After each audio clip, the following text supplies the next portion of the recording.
नमस्ते प्यारे बच्चों। आज हम भाषा और व्याकरण के बारे में पढ़ेंगे। प्यारे बच्चों, आप सभी जानते हैं कि हमारे जीवन में भाषा का कितना महत्व है। यदि भाषा नहीं होती तो अभी मैं आपसे बातचीत नहीं कर पाती, और भाषा के बिना आप अपना काम करना भी आपका संभव नहीं होता। यदि आपको माँ से कुछ मांगना हो तो भी किसी भाषा में बोलते हैं। हम किसी से अपनी बात कहना चाहें तो भी कोई भाषा होती है। इसका तात्पर्य ये है कि किसी को हमने अपनी बात कहनी है, किसी को समझानी है या किसी की बात सुननी है, उसके लिए भाषा ज़रूरी है। पशु पक्षियों की बात हम इसीलिए नहीं समझ पाते क्योंकि उनकी भाषा हमसे अलग है। तो बच्चों, भाषा वो साधन होता है जिसके द्वारा मनुष्य अपने विचार बोलकर या लिखकर दूसरों तक पहुंचाता है और दूसरों के विचार सुनकर अथवा पढ़कर समझता है।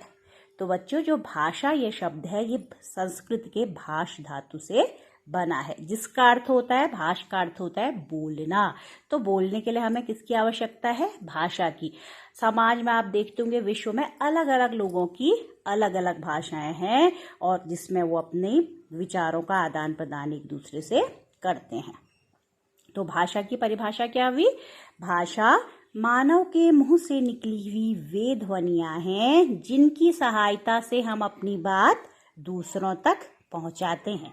अब ये भाषा के भी बेटा अलग अलग रूप होते हैं। मैं आपसे बात कर रही हूँ, ये अलग रूप है भाषा का। आप लिखकर उसे देंगे, ये अलग रूप है।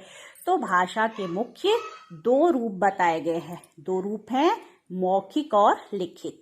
मुंह से बोलकर बात करना मौखिक रूप में आएगा और लिखना लिखित रूप में। अब देखिए मौखिक रूप कैसा होता है। मैंने आपसे बात कह दी, बस बात वहीं पर समाप्त हो गई।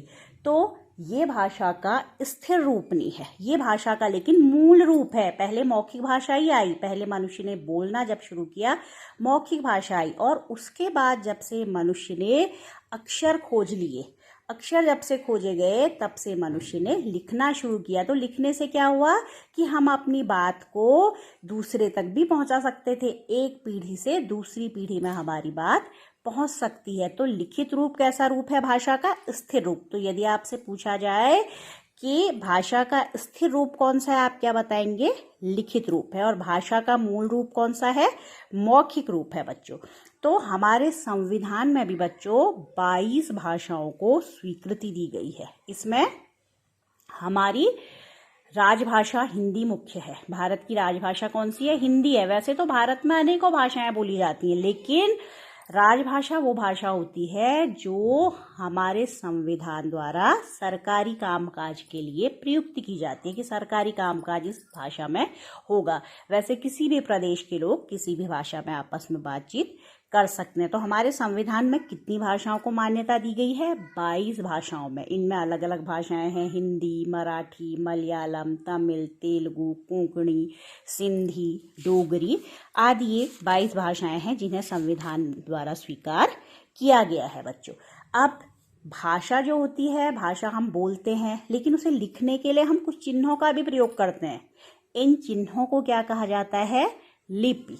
जो उच्चारित शब्दों के लेखन में जिन चिन्हों का प्रयोग किया जाता है, या बोले गए शब्दों को लिखने के लिए हम जिन चिन्हों का प्रयोग करते हैं, उसे हम कहते हैं लिपि। तो हिंदी भाषा की लिपि आप सभी जानते होंगे, कौन सी लिपि है? देवनागरी लिपि है बच्चों। तो आज मैं भाषा और व्याकरण से संबंधित ये कुछ प्रश्न आपको दूंगी, और कुछ साथ में पाठ्य सामग्री भी मैं आपको दूंगी। तो इस वीडियो की सहायता से और जो मैं आपको नोट्स दूंगी उसकी मदद से आप इन प्रश्नों के उत्तर करेंगे। धन्यवाद।